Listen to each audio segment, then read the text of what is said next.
So students, welcome back to my YouTube channel. आज हम इस वीडियो में केमिस्ट्री के कुछ इंपॉर्टेंट क्वेश्चन डिस्कस करेंगे। अगर आपने पहले वाली वीडियोस नहीं देखी हैं तो आप प्लेलिस्ट में जाकर उनको देख सकते हैं और उन क्वेश्चन की प्रैक्टिस कर सकते हैं। आज के लिए जो फर्स्ट क्वेश्चन आता है हमारे पास वो आता है कि what are the limitations of modern periodic table. देखो, हम मॉडर्न पीरियोडिक टेबल को पढ़ते हैं, काफ़ी सारे एडवांटेजेस हैं। बाकी के जो डिफरेंट साइंटिस्ट थे जैसे डॉबनियर था, न्यूलैंड था, मेंडलीव था, उनकी टेबल से तो काफ़ी ज़्यादा एडवांस है। और मॉडर्न पीरियोडिक टेबल इतने साल से हम पढ़ते भी आ रहे हैं, लेकिन उसके भी कुछ क्या है लिमिटेशंस हैं। सबसे पहला लिमिटेशन हम बता सकते हैं कि हाइड्रोजन की पोजीशन सही नहीं है, उसको ग्रुप 1 में रखा गया है। हाइड्रोजन की पोजीशन वो भी एक इशू ही है। इसके बाद अगर हम बात करें कि लैंथेनॉइड और जो एक्टेनाइड सीरीज है जिसको हम बोलते हैं इंटर ट्रांजिशन एलिमेंट्स, उनको अलग रखा गया, ठीक है। और जो एक्सटेंडेड टेबल की बात करें उसमें तो अंदर ही हैं, लेकिन उनको अलग रखा गया। ये भी क्या है, ड्रॉबैक ही। उसके बाद हमारे पास नेक्स्ट क्वेश्चन आता है P Q R the element of Daubernier trade, what should be the atomic mass of Q if atomic mass of P is 7 and R is 39। देखो, मतलब डॉबनियर के अकॉर्डिंग क्या था, फर्स्ट एलिमेंट और third element के मास का अगर हम एवरेज कर दें तो जो मिडल वन है उसके मास के इक्वल आता था, या सिमिलर आता था, ठीक है। अगर P का 7 है और R का 39 है तो Q क्या होगा। सिंपल सी बात है, इन दोनों का एवरेज कर दो। 46 डिवाइडेड बाय 2 इक्वल टू 23, यानी ये क्या आ रहा है 23। और 23 किसका आता है, सोडियम का, तो ये क्या होगा, ये सोडियम होगा Q। और ये 39 किसका आता है, पोटेशियम। और 7 किसका होता है, लिथियम का। तो हमने आइडेंटिफाई भी कर दिया PQR को। नेक्स्ट क्वेश्चन आता है you have to consider some following elements. और एलिमेंट्स कौन कौन से दे रखे हैं, कैल्शियम गिवन है, इसका मास भी गिवन है साथ में, कैल्शियम गिवन है, साथ में इसका एटॉमिक नंबर, पोटेशियम गिवन है with atomic number 19, chlorine given है 9 और बेरिलियम गिवन है विद एटॉमिक नंबर 4। सबसे पहला क्वेश्चन आता है कि select the 2 elements having 1 electron in the outermost shell. कि आउटरमोस्ट शेल में 1 इलेक्ट्रॉन किसका होगा वो बताना है। तो सबकी इलेक्ट्रॉनिक कॉन्फ़िगरेशन लिख लो। इसके क्या होगी, 2 8 8 और 2। इसकी क्या होगी, 2 8 8 1 2 7 और इसकी क्या होगी 2 2। तो लास्ट शेल में किसका 1 इलेक्ट्रॉन है, यही है, तो यही आंसर होगा, पोटेशियम। सेकेंड पार्ट कहता है 2 elements of the same group right group number, ठीक है।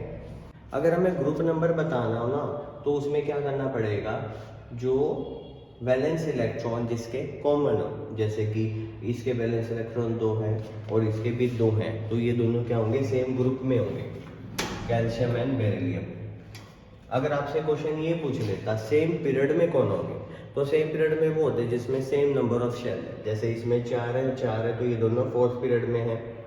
इसमें 2 शेल है तो इसका मतलब क्या है, ये दोनों 2nd पीरियड में है। Next question is right the formula of the compound formed by the union of calcium with element X, जिसका इलेक्ट्रॉनिक कॉन्फ़िगरेशन है 287। X है जिसकी इलेक्ट्रॉनिक कॉन्फ़िगरेशन है 287, ठीक है। तो 17 इलेक्ट्रॉन हो गया, क्लोरीन है। कैल्शियम की क्लोरीन के साथ कम्बिनेशन करानी है। देखो, कैल्शियम क्लोरीन, इसकी वैलेंसी 2, इसकी 1, क्या हो जाएगा CaCl2, और इस कंपाउंड का नाम क्या होगा, कैल्शियम क्लोराइड, ठीक है। नेक्स्ट क्वेश्चन है आपके पास an element X having the electronic configuration 282, यानी आपके पास कॉन्फ़िगरेशन गिवन है 282, एटॉमिक नंबर क्या हो जाएगा 12, और 12 किसका होता है, मैग्नीशियम का। यानी हमने आइडेंटिफाई कर लिया किसकी बात कर रहा है वो। कहता है कि it combine separately with the 2 radicals, एक है नाइट्रेट एक है सल्फेट, ठीक है। तो सबसे पहले जो अपने पास क्वेश्चन आता है उसमें कहता है कि X इज मेटल और नॉन मेटल। अब देखो हमने इलेक्ट्रॉन की कॉन्फ़िगरेशन निकाल ली और ये भी पता कर लिया कि मैग्नीशियम है, और मैग्नीशियम क्या है, एक मेटल है, वो नॉन मेटल नहीं है। ठीक है, क्यों? क्योंकि इसके पास क्या है, 2 इलेक्ट्रॉन देने के लिए। अब क्या बताना है, इसके ऑक्साइड के नेचर बता दिए। देखो मैग्नीशियम कैसा ऑक्साइड बनाता है, इसका +2 इसका -2, तो ये क्या हो जाता है MgO। Metal oxide always basic. ठीक है, तो मैग्नीशियम ऑक्साइड की जो नेचर है कि वो क्या हो जाएगी, basic. Write the formula of the compound X formed by the combination of these 2 radicals. Are these compound covalent और इलेक्ट्रोवेलेंट। देखो मैग्नीशियम के साथ नाइट्रेट और सल्फेट का कंपाउंड बना है, ये मैग्नीशियम ये नाइट्रेट, मैग्नीशियम क्या +2 ये है -1, क्या हो जाएगा Mg। अब ये जो +2 है ना, ये पूरे से मल्टीप्लाई होता है, ब्रैकेट में रखना पड़ेगा। इसका नाम हो गया मैग्नीशियम नाइट्रेट। ठीक है, और इन्होंने क्या किया है, इसके ऊपर +2 चार्ज है, इसका -1 है, यानी इलेक्ट्रोवैलेंट कंपाउंड है, आयनिक कंपाउंड। नेक्स्ट है सल्फेट के साथ, इसका +2 इसका -2, ये भी क्या होगा, इलेक्ट्रोवैलेंट कंपाउंड ही होगा, क्योंकि इस पर +2 चार्ज है, इस पर -2 चार्ज है। मैग्नीशियम सल्फेट भी क्या होगा, एक आयनिक कंपाउंड ही होगा। नेक्स्ट क्वेश्चन है, कुछ ग्रुप्स एक ग्रुप गिवन है, सोडियम पोटेशियम रुबिडियम सीजियम, और उनकी एटॉमिक रेडियाई गिवन है 86, 231, 244 और 282। You have to state the reason which trend is visible in the above elements. देखो इनकी एटॉमिक रेडियाई गिवन है, और रेडियाई देखकर हमें क्या पता चल रहा है कि जो फर्स्ट एलिमेंट है उसकी रेडियाई कम है और वो बढ़ती जा रही है लास्ट एलिमेंट तक। अब देखो एटॉमिक रेडियाई क्या बताती है, एटॉमिक साइज। अगर एटॉमिक साइज बढ़ रहा है that means down the group, ये देखो सारे के सारे सेम ग्रुप के थे, और डाउन द ग्रुप क्या होता है, एटॉमिक साइज इंक्रीज करता है, ये हमें याद रखना है। और इंक्रीज क्यों करता है, क्योंकि नंबर ऑफ शेल इंक्रीज करेंगे, नंबर ऑफ शेल इंक्रीज करेंगे तो न्यूक्लियस से जो शेल्स का डिस्टेंस है वो बढ़ जाता है, जिस वजह से हम कह सकते हैं जो एटम का साइज है वो बढ़ता है डाउन द ग्रुप, क्योंकि नंबर ऑफ शेल इंक्रीज करते जाते हैं। फिर क्वेश्चन आता है, differentiate between arrangements of the element in the Mendeleev and the modern periodic table. देखो एलिमेंट्स को जैसे मेंडलीव में अरेंज किया, उसकी फंडामेंटल प्रॉपर्टी थी increasing order of the atomic masses. अगर हम मॉडर्न पीरियोडिक टेबल की बात करें तो उसमें फंडामेंटल प्रॉपर्टी थी increasing order of the atomic number. अगर हम ग्रुप्स एंड पीरियड्स की बात करें तो जो मेंडलीव में 8 ग्रुप्स थे और 6 पीरियड्स। अगर हम मॉडर्न पीरियोडिक टेबल की बात करें तो 18 ग्रुप्स थे और 7 पीरियड्स। मेंडलीव में कोई स्पेशल स्पेस नहीं था नोबल गैसेस के लिए, और मॉडर्न पीरियोडिक टेबल में नोबल गैसेस के लिए एक सेपरेट प्लेस है। मेंडलीव पीरियोडिक टेबल में जो एलिमेंट्स की रिएक्टिविटी थी ऑक्सीजन और हाइड्रोजन के साथ, कि वो कैसे ऑक्साइड बनाते हैं, कैसे वो हाइड्राइड बनाते हैं, उनके बेसिस को उनको सेम ग्रुप में रखा गया।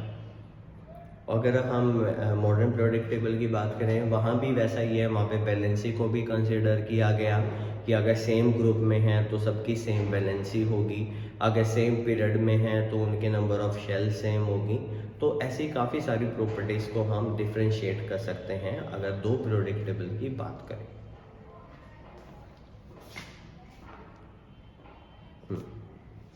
नेक्स्ट क्वेश्चन है, would you place 2 isotope of chlorine, chlorine के 2 isotope, chlorine 35 and chlorine 37, in the different slot of periodic table because of their atomic masses और in the same slot because of chemical property are same. देखो isotopes को same slot में रखा गया, ठीक है, कोई सा भी आइसोटॉप है उनको सेम स्लॉट में रखा गया क्योंकि उनका एटॉमिक नंबर है वो सेम है।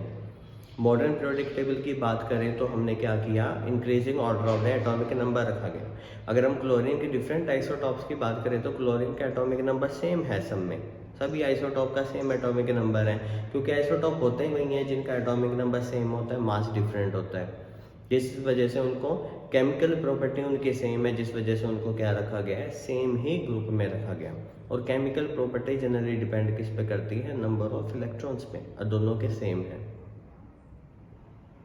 आई होप फ्रेंड्स आप सबको ये क्वेश्चन अच्छे से समझ आए होंगे। अगर इनसे रिलेटेड कोई भी डाउट है तो आप कमेंट में पूछ सकते हैं।